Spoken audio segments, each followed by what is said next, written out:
जम के बोलो, जम के। होलिका, होलिका नहीं था, नाम था डूंडा। क्या नाम था? डूंडा। इसलिए आज भी होली में मोटे मोटे लकड़ी के डूंड जलाए जाते हैं। होलिका कैसे पड़ा?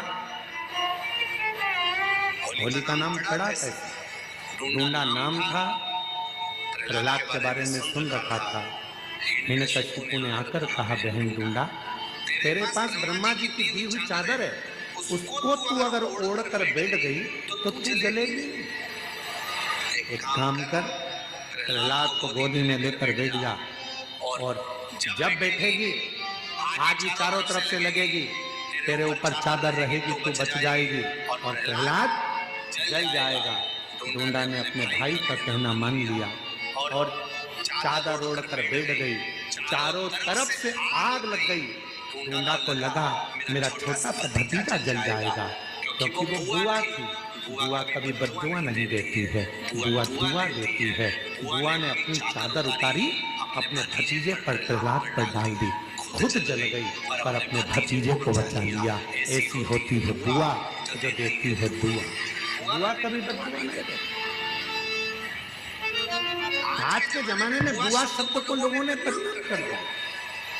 लोगों को लगता है बुआ जी आई हैं तो कुछ लेकर जाएंगी, बुआ जी आई हैं तो कपड़े लेंगी, बुआ जी आई हैं तो ऐसा करेंगे। नहीं, बुआ आती है तो दुआ देकर जाती है। लोगों ने होली का त्योहार मनाया, अर्थात वो डूंडा जलने से पहले अच्छा काम कर कर परमात्मा की होली, इसलिए हमारे देश में मनाते हैं होली का त्योहार। वो मरने पर अपने भतीजे को बचाकर परमात्मा की होली की वो। पर दंतेवाड़ा वाली दीदियां तो कह रही हैं कि उनका बहन का नाम ही होली था। बालक को अति प्रेम से अंकलिया बैठाए, और डूंडा बैठी अग्नि में आपा लिया मिटाए। डूंडा अग्नि में बैठकर अपने आप को मिटा ली और अपने भतीजे को बचा लिया।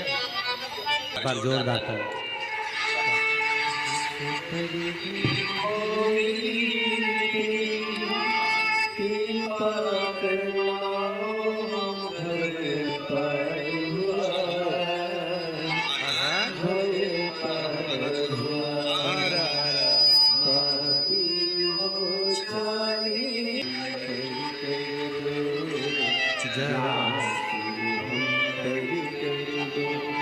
तेरी कृपा अब किस पर हो जाए,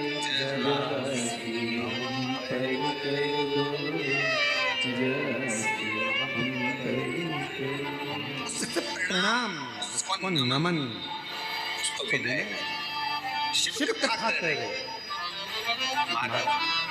अगर विश्वास है, जैसे उस बहन ने कहा हमारा भरोसा था, हम गए गुड़ियानी में कथा सुनने रायपुर में, वहाँ की मिट्टी को अपने गर्भ पर लगा लिए। 14 साल तक औलाद नहीं हुई। बाबा स्वीकार करना, आपसे भी निवेदन है। शिव महापुराण की कथा अगर दंतेवाड़ा में आई है, शिव महापुराण की कथा मां दंतेश्वरी की कृपा से हो रही है। शिव महापुराण की कथा गितम की पवित्र भूमि पर यदि हो रही है, दिल से आकर बैठकर बाबा को अपने मन की भाव कहना, मेरा बाबा 3 महीने के अंदर मुराद पूर्ण जरूर करता है।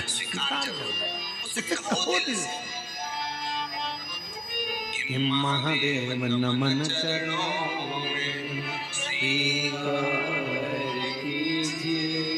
सबका किया है मेरा उद्धार कीजिए।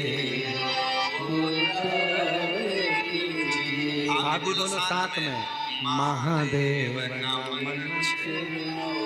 बोलो बोलो, महादेव नमन। स्वीकार कीजिए सबका किया है मेरा उद्धार कीजिए, उद्धार कीजिए। हे त्रिपुंडधारी, हे त्रिशूलधारी, हे त्रिपुंडधारी,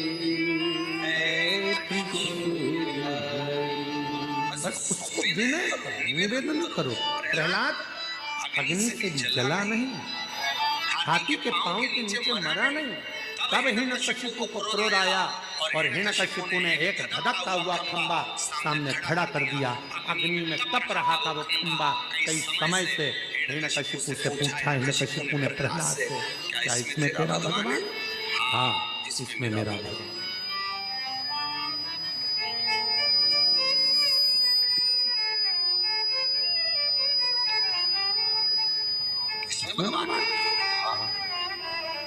खंबे में तेरा भगवान है? हाँ। अगर खंबे में भगवान है, लग जा गले। प्रहलाद ने देखा कि बहुत अग्नि का खंबा है, तो भी भगवान का नाम लेकर प्रहलाद खंबे से गले लग गया। हिरण्यकशिपु को क्रोध आया तो गदा का प्रहार खंबे पर पड़ने लगा और उसी में से नरसिंह भगवान प्रकट हो गए। नरसिंह भगवान, ये कथा तो आप लोग सुने।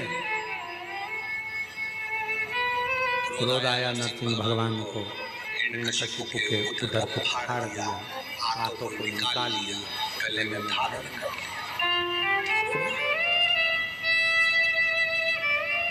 इतना क्रोध था नरसिंह भगवान का, हिरण्यकशिपु के शरीर का जब रक्त भगवान नरसिंह के शरीर पर लगा तो उनका क्रोध और प्रबल हो। और रक्त मतलब जो भाग उसने ग्रहण करा था, जो भोजन उसने ग्रहण करा था, उसका जो एक बूंद अंश बनता है, वो रक्त उसके शरीर पर लगते से क्रोध। शिव पुराण कहती है महाराज,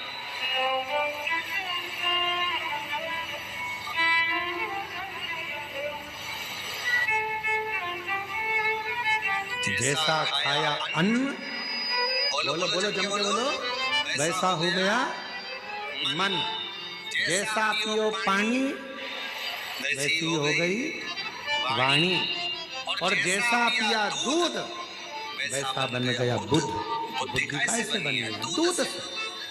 थैली का पियोगे तो थैली जैसे हो जाओगे, डब्बे का पियोगे तो डब्बे जैसे हो जाओगे, और गौ माता का अगर दूध पियोगे तो गाय जैसे निर्मल हो जाओगे।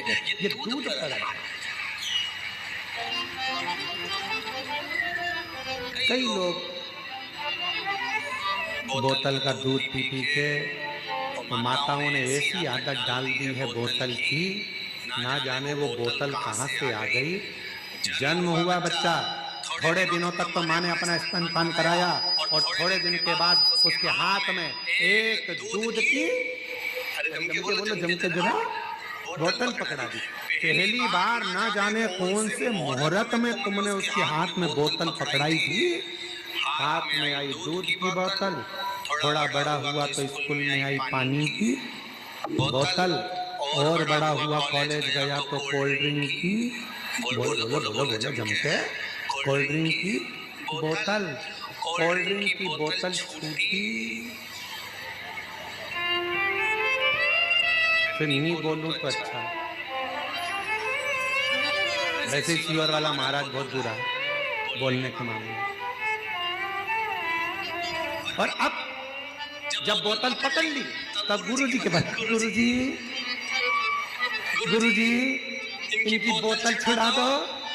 तो गुरुजी कहे उनकी मम्मी के पास जाओ, जिन्होंने पकड़ाई थी, बचपन में पकड़ाई थी दूध की बोतल। उस दिन से ना जाने कौन से मुहूर्त में पकड़ी थी, और वो दूध की बोतल जब से पकड़ी तो आखिरी तक नहीं छूटी है। मेरा निवेदन है, पहले के बुजुर्ग चांदी की कटोरी होती थी, नी होती थी, तो तांबे की कटोरी में, कांसे की कटोरी में, कांसे की चम्मच से, पीतल की कटोरी में, पीतल की चम्मच से अपने बच्चों को धीरे धीरे दूध पिलाते तो उसमें वात्सल्यता होती थी। बोतल पकड़ाने से अच्छा है अपने बच्चे के मुख में राम राम कहकर, शिव नाम कहकर, कृष्ण नाम कहकर उसके मुख में थोड़ा थोड़ा दूध चम्मच से पिलाना प्रारंभ करो। हाथ में बोतल मत पकड़ाओ, आखिरी तक पकड़ लेगा, किसी मुहूर्त में पकड़ ली तो दिक्कत खड़ी हो। बोतल से एक नशा जो कई लोग करते हैं, मदिरा का नशा दारू का नशा, शराब का नशा, एक नशा। लोग कहते हैं कि नशा करने वाला बर्बाद हो जाता है। शिव महापुराण की कथा कहती है केवल नशा करने वाला अकेला बर्बाद नहीं होता है, जो नशा करता है उसका पूरा घर, उसके बच्चे, उसकी पत्नी, उसका कुटुंब, उसका परिवार सब बर्बाद हो जाता है।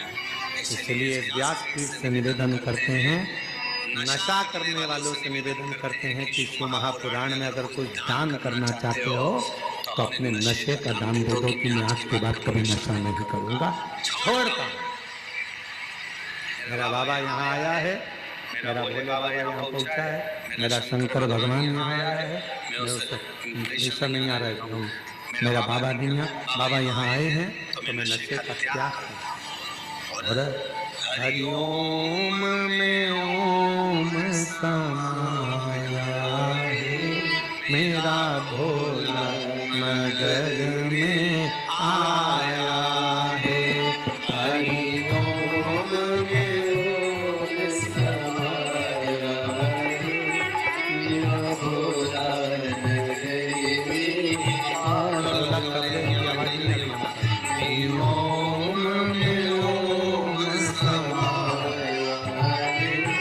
मेरा भोला मगर में आया है। बोलो बोलो सब बोलो।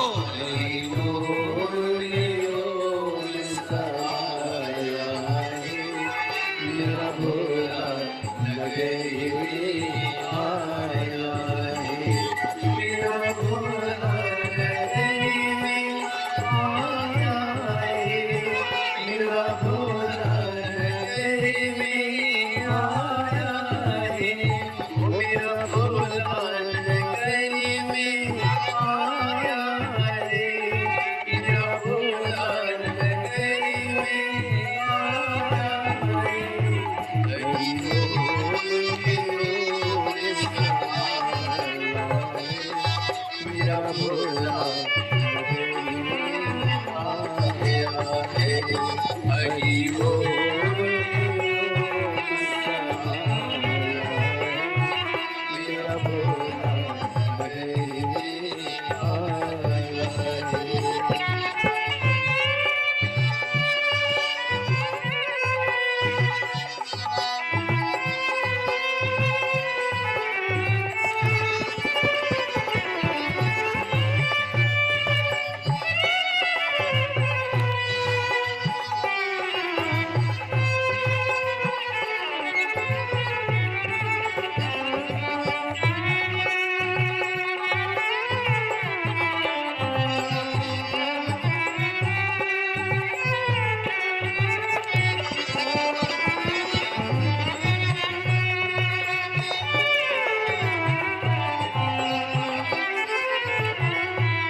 चंदाए मेरे भोले मस्तक पे चंदाए मेरे भोले मस्तक पे चंदाए मेरे भोले मस्तक पे चंदाए ओ चंदाए आ चंदाए चंदा है चंदा है मेरे भोले के मस्तक पे चंदा है मेरे भोले के मस्तक पे चंदा है चंदा में चंदा में चंदा में ओम समाया है मेरा भोला चंदा में ओम समाया है मेरा भोला नगरी में आया है हरि बोल में ओम समाया है मेरा भोला नगरी में आया है।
मेरे भोले के मस्तक पे गंगा है मेरे भोले के मस्तक पे गंगा है मेरे भोले के मस्तक पे गंगा है मेरे भोले के मस्तक पे गंगा है गंगा में ओम समाया है गंगा में ओम समाया है मेरा भोला नगर में आया है गंगा में ओम समाया है मेरा भोला नगर में आया है मेरा भोला नगर में आया है मेरा भोला नगर में आया है ओ मेरा भोला नगर में आया है मेरा भोला नगर में आया है हरि ओम में ओम समाया है मेरा भोला नगर में आया है हरि ओम में ओम समाया है मेरा भोला नगर में आया है।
पर बैठकर भगवान देवदेव महादेव से प्रार्थना करिए, विनय करिए, भाव से बाबा को विनती करिए। जहाँ जगह मिले वहाँ बैठकर बाबा को अपने मन का भाव कहिए, हृदय से प्रार्थना करिए। सभी को मालूम है प्रार्थना जब बोलेंगे साथ में आप लोगों की आवाज़ व्यासपीठ तक आना चाहिए, और व्यासपीठ और आपकी आवाज़ दोनों को मिलाकर भगवान देवदेव महादेव के चरणों में पहुँचे बाबा से विनय करेंगे, निवेदन करेंगे, प्रार्थना करेंगे, विनती करेंगे।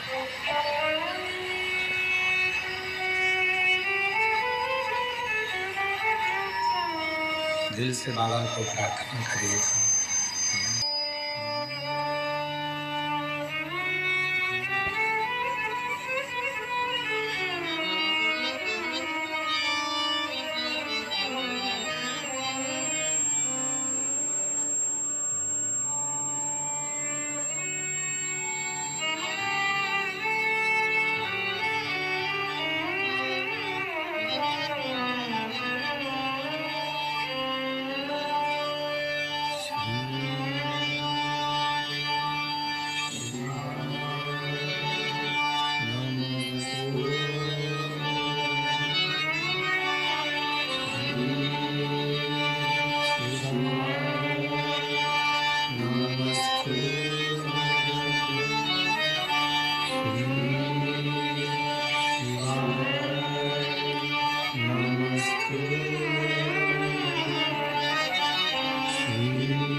भोला सब दुख काटो,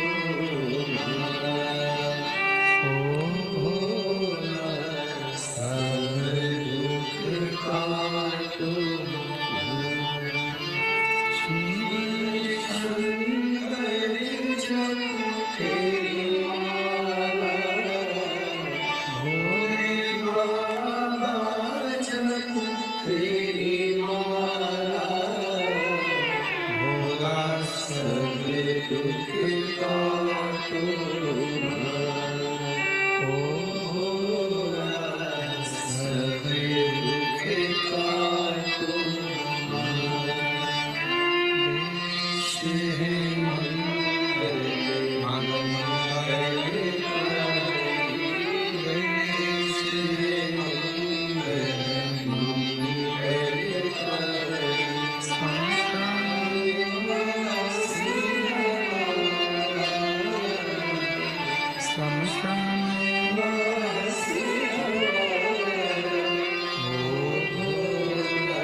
भगवान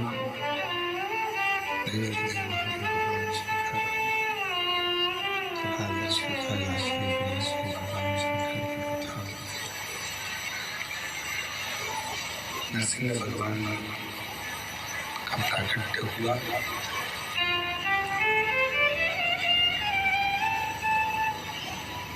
जैसा खाया अन्न वैसा हो गया मन, जैसा पिया पानी वैसी हो गई वाणी।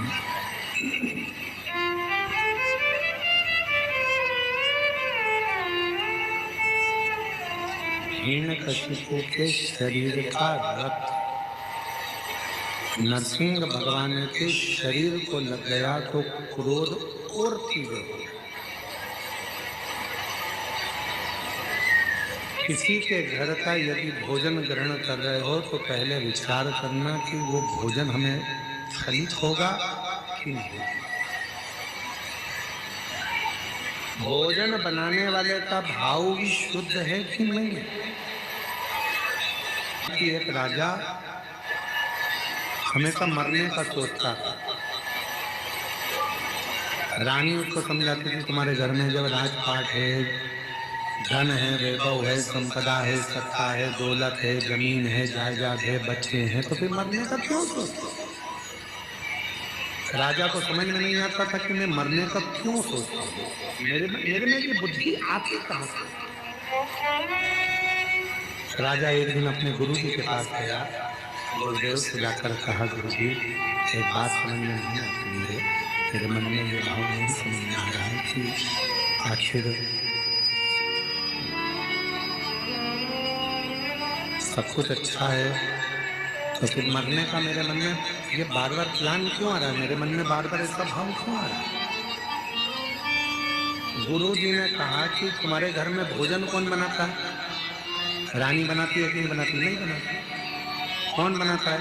तो एक सेविका आती है, एक दासी आती है, वो भोजन बनाने वाली दासी सेविका भोजन बनाती है। अच्छा पता करो उस सेविका को कोई तकलीफ तो नहीं है। मालूम करा तो वो सेविका सबसे एक ही बात कहती थी, मैं तो इतनी दुखी रहती हूँ, मैं तो मर जाऊं तो अच्छा। सेविका हमेशा एक ही बात सोचती थी कि मैं तो इतनी तकलीफ में हूँ, इतनी दुखी हूँ कि मर जाऊं तो अच्छा। भोजन बनाती रहती, आंख से आंसू बहाती रहती और मन में मरने का विचार करती। भोजन कौन करता। राजा। बुद्धि किसकी बिगड़ी। राजा। मरने का प्लान कौन कर रहा। राजा। राजा सेविका को बुलाकर पूछे कि तुम भोजन बनाती हो और तुम्हारे मन में ये अलग अलग भाव आते रहते हैं मरने के, क्यों। कहा मैं दुखी हूँ, तकलीफ में, कष्ट में, इसलिए मैं मरने का विचार करती रहती हूँ महाराज। राजा ने उस सेविका को निकाल दिया, भोजन रानी बनाने लगी। राजा की उम्र के लिए सोचती कि मेरा पति खूब जिए, खूब आनंद में रहे, स्वस्थ रहे, खुश रहे। पति स्वस्थ रहने लगा, खुश रहने लगा, आनंद में रहने लगा। मेरी जीजियों, मेरे जीजाओं, मेरी बेटियों, बेटाओं, मेरी माताओं, एक निवेदन आपसे करें, भोजन बनाओ, मना नहीं है। भोजन बनाने वाले तुम्हारे घर में आए, मना नहीं है, पर भोजन बनाने वालों से एक बात जरूर करा करो कि जब तुम भोजन बनाओ तो भगवान का भजन गाते हुए बनाओ, जिससे हमारे घर में भी भगवत कीर्तन स्मरण होता है, भगवत नाम से।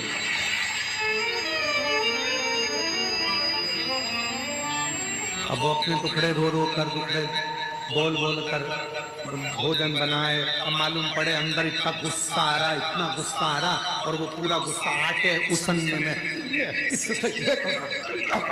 और आटा उसन रही है, रोटी का आटा मल रही और अंदर से गुस्से में लाल होती चली जा रही, और आटे पे सारा गुस्सा निकाल दिया। और वही आटे की रोटी बनी, जिसने खाई घर में लड़ाई लड़ाई, ये भी लड़ रहा है, वो भी लड़ रहा है, भाई भाई लड़ रहा है, बहन भाई लड़ रहा है, सास चिल्ला रही, बहू चिल्ला रही।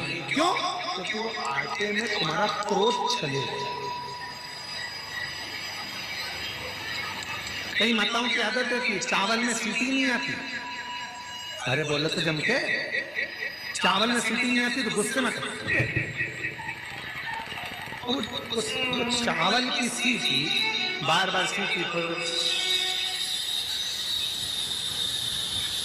तो आई नहीं, इसने दो बार लाया, ऐसे दो बार, आखिरी में उसको धम के दिया रख। अब तुमने तो चावल में देर रख के गुस्सा निकाल रही हो चावल की सीटी पर। चावल की सीटी में जो बूंद बूंद भाप का पानी अंदर गिर रहा था, उसमें तुम्हारा क्रोध भी उस चावल में चला गया। किसी ने खाया, गुस्से में लाल हो गया। तुम्हें समझ में नहीं आ रहा मेरे घर में ना जाने क्या हो गया। पहले बहुत शांति थी, आजकल जिसे देखो वो गुस्से में बोल, झगड़ा करता, लड़ाई करता, क्रोध करता। क्या कारण। जो भोजन बन रहा है उसमें जरूर कुछ ना कुछ त्रुटि हो रही है। इसीलिए आप लोगों से कहते हैं कि कहीं मंदिर जाओ, देवालय जाओ, शिवालय जाओ, सीहोर कुबेरेश्वर धाम जाओ, तो आपसे निवेदन है कि होटल में भोजन कम करो। पहले कुबेरेश्वर धाम की खिचड़ी प्रसाद 2 रोटी कुबेर बाबा के भंडारे की अवश्य खाओ, जिससे हमारे रोग दूर हों, दुख दूर हों, कष्ट दूर हों, परेशानी तकलीफ दूर हो। हमारे कष्ट, हमारे रोग, हमारी तकलीफ दूर हो। और शंभु शरण मांगू घड़ी रे घड़ी, दुख काटो दया करीने दर्शन को। शंभु शरण मांगू घड़ी रे घड़ी, इसकी सबको डाउन काटो दया करीने दर्शन। नरसिंह भगवान का क्रोध बहुत तीव्र था। हिरण्यकशिपु का लक्ष्य लग गया था, जिसके कारण क्रोध आ रहा था। क्रोध शांत नहीं हुआ। तब जब नरसिंह भगवान का क्रोध शांत नहीं हुआ, गुस्सा शांत नहीं हुआ, सारे देवताओं ने मिलकर भगवान देवज्ञ महादेव से प्रार्थना की।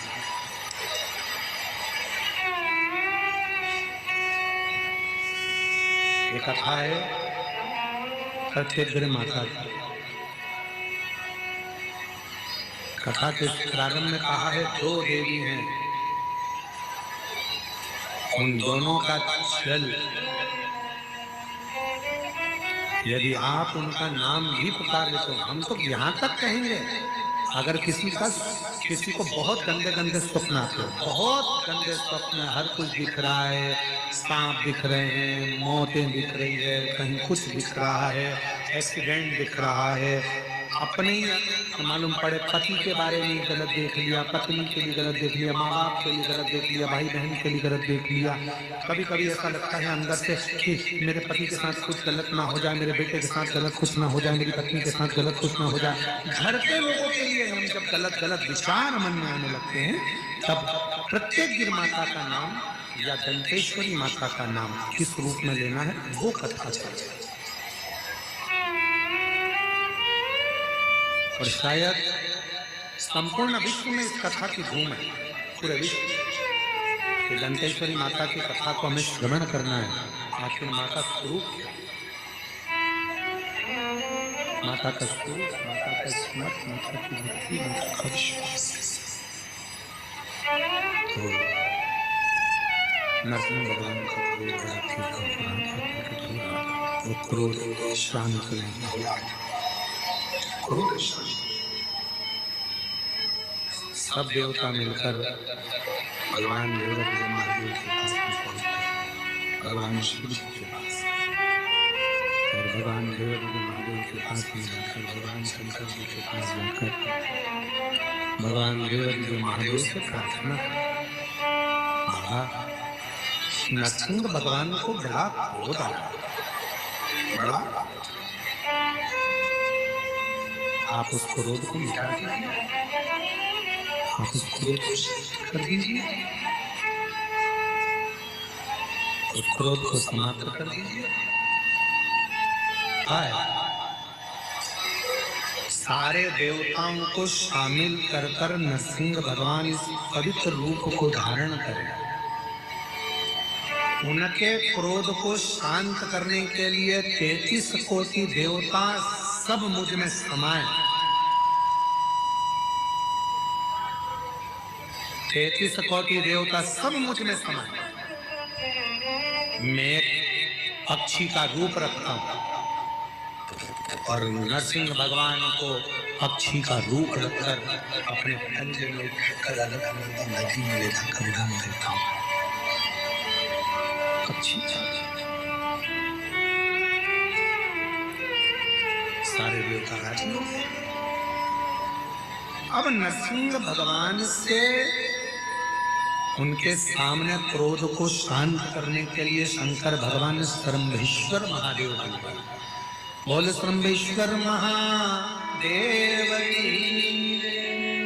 भगवान शंकर का एक ऐसा स्वरूप, मुख है शेर का, शरीर है मनुष्य का, और पंख बने हैं दो उड़ने के, शरम्भ पक्षी। फिर देव अधिदेव महादेव ने देखा कि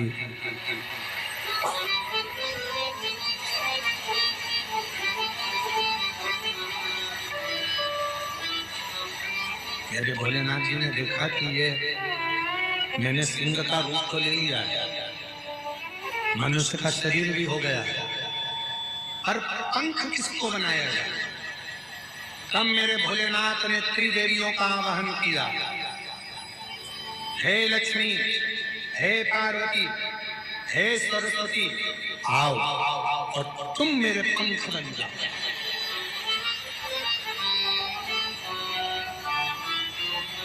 तीनों देवियों ने मिलकर शालिनी और प्रत्यंगिरा माता उनके पंख बनकर उड़ने लगे। शंकर भगवान सर्व पक्षी का रूप धरकर जो उड़े और सामने पहुंचे नरसिंह भगवान के बिल्कुल ठीक सामने। नरसिंह भगवान ने देखा कि ये तो शंकर भगवान सारे देवताओं को लेकर आ गए, और अब तो नरसिंह भगवान का और तीव्र क्रोध आ गया, और तीव्र और क्रोध बढ़ गया।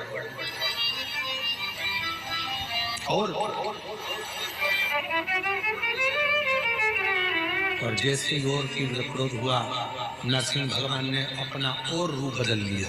शंकर भगवान बने शरम्भ पक्षी, तो नरसिंह भगवान स्वयं दंड भैरूण का रूप धर लिए। एक ऐसा पक्षी जिसके दो मुख थे और बड़े बड़े पंख, दोनों में होने लगा युद्ध।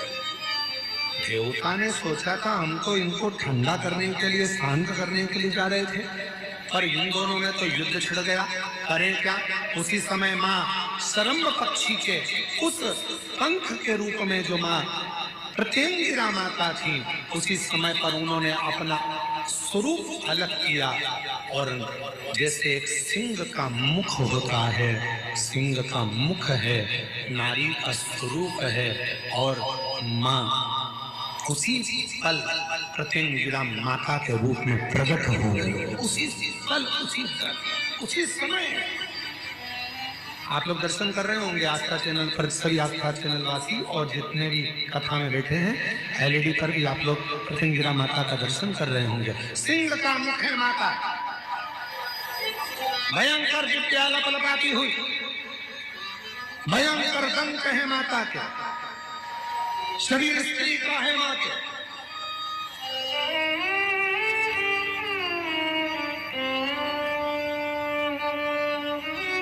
जो देखा, दंड भैरूण के रूप में विराजमान नरसिंह भगवान और शरम्भ के रूप में विराजमान मेरे देव अधिदेव महादेव दोनों ही शांत हो गए, और दोनों शांत होते से ही प्रत्यंगिरा माता को जो देखा तो शिव जी ने कहा, है प्रत्यंगिरा, तुम वो शक्ति हो जो पार्वती सती का एक स्वरूप है। तुम्हारे दंत का दर्शन एक प्रत्यंगिरा के रूप में होगा, और सुनो प्रत्यंगिरा, जहां मेरी आद्य शक्ति सती का पूरा स्वरूप जब पूर्ण तरह से भगवान नारायण के चक्र द्वारा खंडित कर दिया जाएगा, जिस स्थान पर मेरी सती के दंत गिरेंगे, वो प्रत्यंगिरा तुम्हारा ही एक बल स्वरूप दंतेश्वरी के रूप में पूजा जाएगा। स्वयं दंतेश्वरी एक पतंग गिरा और मां आद्य शक्ति सती माता का जब शरीर के टुकड़े करे गए, जो दंत गिरा है तो दंतेश्वरी के रूप में मां विराजमान हुआ है। आज संपूर्ण जगत जाने ना जाने और काली पुराण वर्णन करती है, देवी भागवत वर्णन करती है, अथर्ववेद वर्णन करता है कि एक पतंगिरा माता और एक मां दंतेश्वरी, ये दो देवियां ऐसी हैं, अगर कोई कितनी भी काली विद्या कर दे, कोई कहीं की भी विद्या कर दे, इन देवी का नाम लेकर केवल दक्षिण में खड़े हो और शिवलिंग पर जल चढ़ाते समय उत्तर की ओर मुख कर कर, जहां अशोक सुंदरी का स्थान होता है, यहाँ से जल चढ़ाते चढ़ाते धार को जो पानी की आगे ले जाता है, पतंगिरा माता या दंतेश्वरी माता का स्मरण कर कर फिर जल शिव पर चढ़ाता है, फिर पतंगिरी का नाम लेकर, दंतेश्वरी का नाम लेकर फिर जल चढ़ाता है। उसकी जिंदगी में अगर कोई कितनी भी तंत्र मंत्र विद्या कर दे, उसके ऊपर असर हो ही नहीं पाता, उसी समय पर कट जाता है। ये वो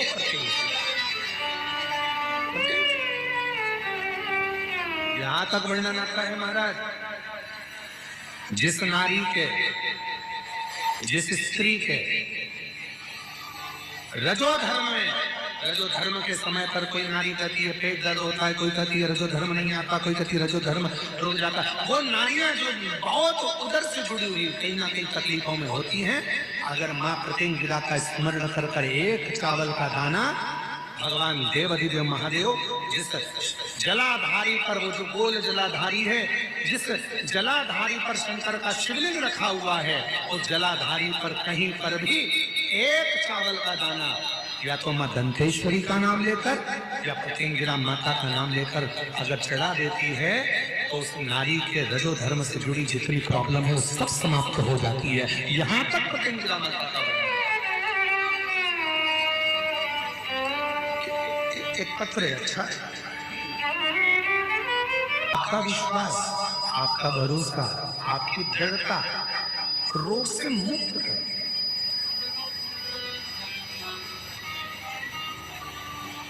पतंगिरा माता का नाम लेकर अगर आप चावल चढ़ा रहे हो तो उसमें आपका विश्वास होना चाहिए।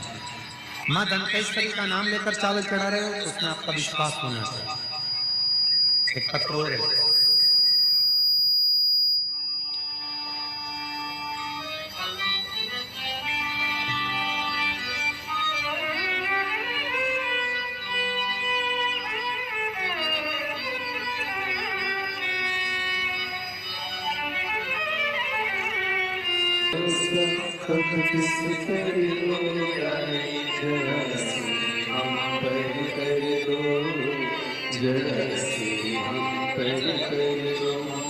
जिस पर हो गई तेरी कृपा करुणा हो अवतार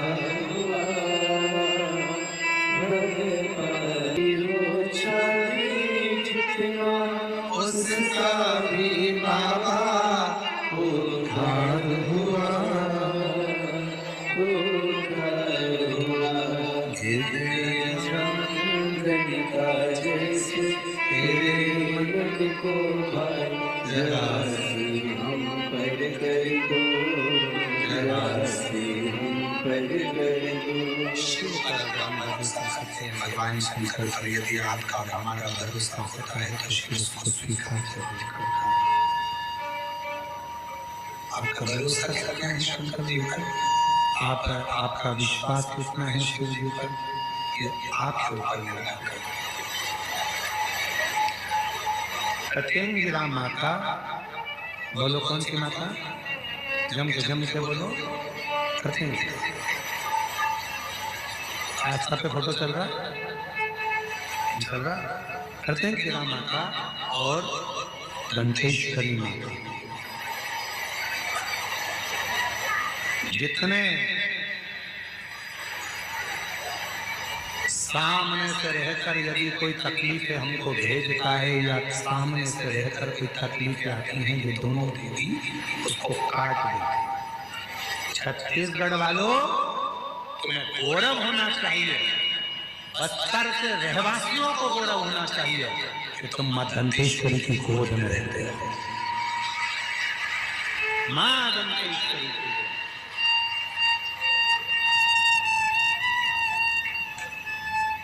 तो साधारण नहीं, बस तुम्हारा विश्वास जड़ी होना चाहिए।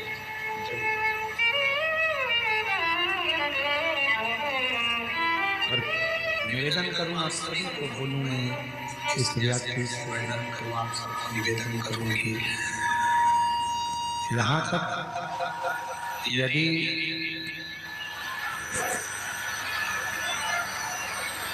यहाँ तक वर्णन आता है, अगर किसी व्यक्ति का एक्सीडेंट हो गया है और बिल्कुल डॉक्टर ने कह दिया कि इसका बचना मुश्किल है, आप डॉक्टर साहब से कहो कि डॉक्टर साहब आप इलाज करिए, क्योंकि डॉक्टर शिव का एक रूप होता है। हमेशा याद रखो, अपने जीवन में अगर कोई भी बीमारी आए तो सबसे पहले चिकित्सा केंद्र पर जाए। आपके गांव में जो हॉस्पिटल हो वहां जाए। किसी ढोंग प्रपंच में मत फंसना, किसी इधर उधर मत चले जाना कि पाँव में सांप काट गया और लोग कहें कि वहां चले जाओ वहां चले जाओ, इधर में प्राण छूट जाए, पहले हॉस्पिटल। कोई बीमारी आ गई, यहाँ वहां ना जाकर सबसे पहले हॉस्पिटल, अस्पताल। क्यों? शुक्राण कहती है कि हॉस्पिटल में जो डॉक्टर का एक रूप होता है वो शंकर का एक स्वरूप होता है। आप उसको शिव मानकर जब कहोगे कि इसको रोग आ गया, बीमारी आ गई, इलाज करें। जांच का बोले जांच करें, दवाई का बोले दवाई करें, पर साथ में भगवान शंकर के ऊपर एक लोटा जल चढ़ाकर वो जल का भी आचमन कराते रहो। जब दवा और दुआ दोनों साथ चलती है तो व्यक्ति जल्दी ठीक हो जाता है। दवाओ दुआओ दोनों साथ चलना चाहिए तो व्यक्ति महाराज मान लो कोई एकदम एक्सीडेंट हो गया, डॉक्टर ने जवाब दे दिया कि अब तो मुश्किल है, बहुत बहुत, तब प्रयास करो बन सके। रात्रि के समय हो चाहे दिन का समय हो, कभी भी शिव जी के मंदिर में जाकर एक हाथ में दूध लेकर एक हाथ में जल लेकर मां प्रत्यंगिरा का नाम लेकर, मां दंतेश्वरी का नाम लेकर उस दूध और जल की धार को एक साथ छूकर चढ़ाना प्रारंभ करो और प्रारंभ करो उसका नाम बोलकर कि बाबा उसको संभाल लेना, मेरे भूलना। बहुत डॉक्टर मना कर रहा है, पर तू कृपा करेगा तो वो अच्छा हो जाए, तेरी करेगा तो वो ठीक हो जाए। तू कृपा, तू दया, तू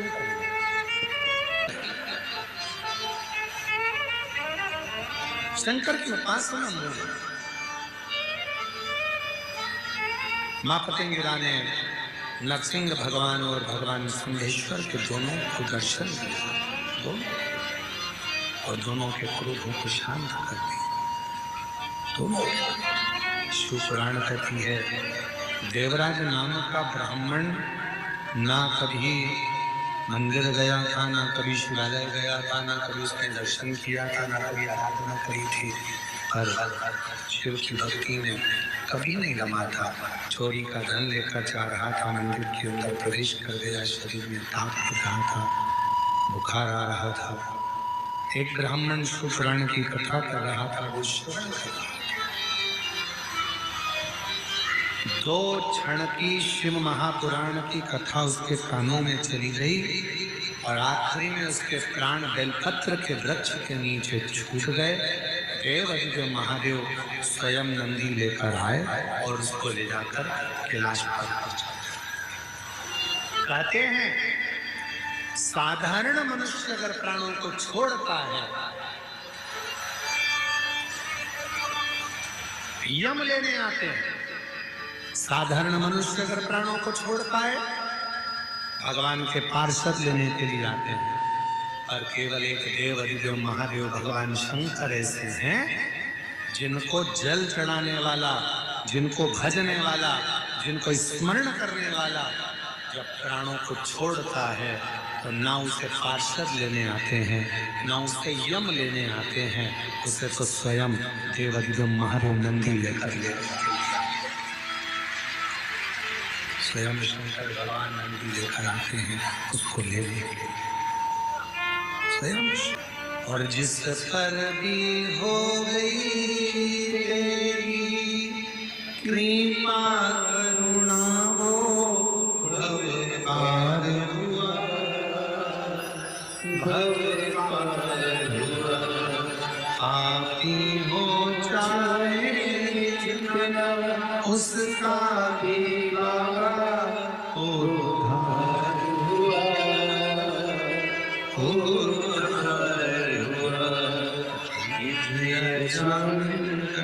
का जैसे मेरे मन को भाई, जरा सी हम पर कर दो, जरा सी हम पर कर दो। तेरी कृपा का क्या है भरोसा कब किस पर हो जाए, जरा सी हम पर कर दो, जरा सी हम पर कर दो। उसकी दया वर्णन आया एक हिंदू नाम का ब्राह्मण था, उसकी धर्मपत्नी का नाम चंचूला देवी था। हिंदू वो भी प्रेत योनि में पड़ गया था। चंचूला देवी ने भगवान देव अधिदेव महादेव से प्रार्थना करी, विनय करा, निवेदन करा, तुमरुका जी के मुख से कथा श्रवण करो। मेरी जीजियों, तुमरुका कोई साधारण नहीं है। भगवान शंकर के ऐसे भक्त, भगवान शिव के ऐसे उपासक तुमरुका जी हैं जो भगवान शंकर की अविरल भक्ति में 24 घंटे हर पल, हर घड़ी, हर क्षण, हर श्वास में डूबे रहते हैं। हर क्षण डूबे, हर पल